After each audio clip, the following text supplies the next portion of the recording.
While as of recent we seem to be getting news about Sonic Frontiers more and more often, there was a while where this game was a complete mystery to us. And these mysteries are what's making Sonic Frontiers such a special case for a Sonic game.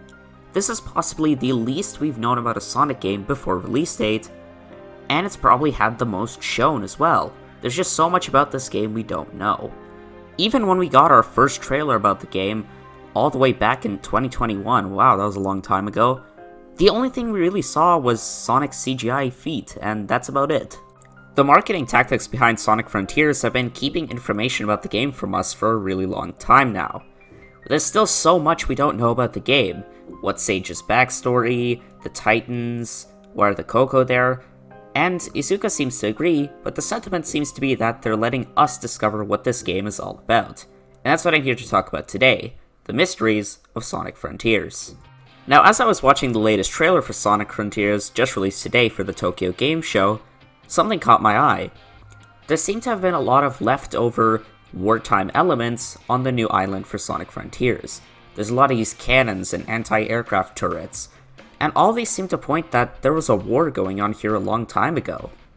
And since a huge tagline for Sonic Frontiers featured in the trailers has been discovering the secrets of the ancients, it makes you think there could have been a war that went on here.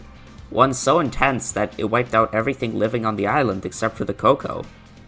And according to some cues from the ending theme, Vandalize, by One OK Rock, it seems to be that Sonic has come here on the islands, and it seems to be from the perspective of Sonic being the one wrecking the islands, Sonic's reckless actions endangering the world. Maybe Sage was the last remaining survivor of the war, and has worked so hard to keep these islands at peace, that now Sonic is here disrupting everything, so she's trying to stop him, to the best of her ability. Sage herself is such a mysterious character too. We don't know whether she built all these Titans, or she just controls them. Maybe the Titans are leftover war machines that she just learned to control, using her powers. And her powers seem to be really intense as well, as she's able to fight off Sonic nearly effortlessly in the CGI. Now going back to the Starfall Islands themselves, and their connection to cyberspace. At the beginning of the game, Sonic is shown to have escaped cyberspace. While we don't know what this is going to look like because that cutscene wasn't shown, it seems that Sonic was the only one to escape, as his other friends have been trapped on the islands. A mysterious voice is then seen guiding Sonic, and telling him to break down the walls between dimensions. So going back to the idea of Sonic being the one who's wrecking the islands, maybe the AI voice is guiding him to do so, but Sage is trying to protect the islands, and Sonic thinks that tearing down the walls between dimensions is going to save his friends. But going back to Sage now, a scene that has a lot of people talking is during one of the CGI scenes where Sonic is fighting Sage, Sonic's arm seems to be infected with some of the red energy that Sage seems to use. A lot of people have now speculated that Sage is infecting Sonic, and it's a race where Sonic has to escape before Sage fully infects him. All these new vibes that Sonic Frontiers is attempting just makes me more and more excited for this game. I think this might be the best story in a Sonic game ever, and again, this is coming from someone who's not really into Sonic stories, but this is the first one I'm actually excited for, not even Unleashed or Sonic Adventure 2. Those stories were good, but I don't know, I just really didn't care for them. Another great thing is that Super Sonic seems to finally be back, and at the forefront of a brand new Sonic game.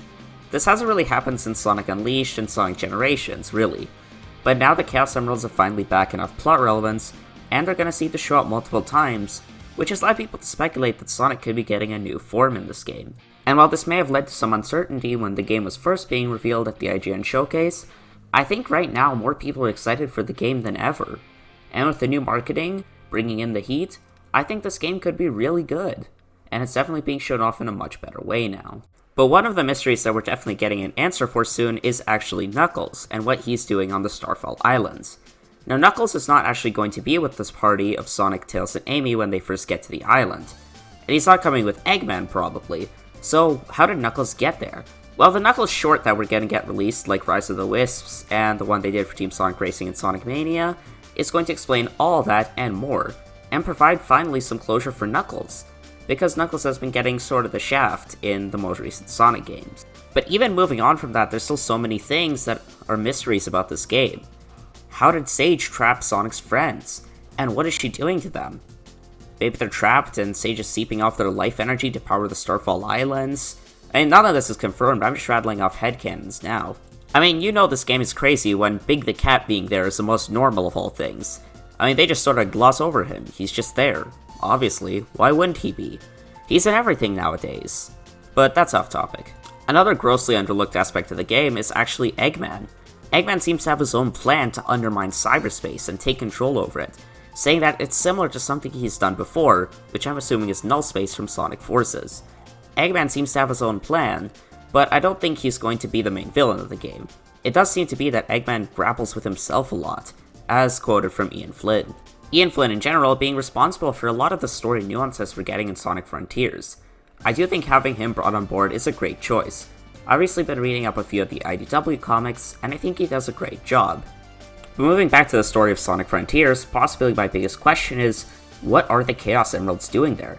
Obviously the Chaos Emeralds are going to have a bigger role in the story, but how did they get to the Starfall Islands? Now it seems to be that this game is trying to explain why the Chaos Emeralds weren't in Lost World and Forces, and maybe just like, what happened to them during all that time? Where were they? And I think we're going to get to see an even larger display of power from the Chaos Emeralds this time, possibly to break down dimensions.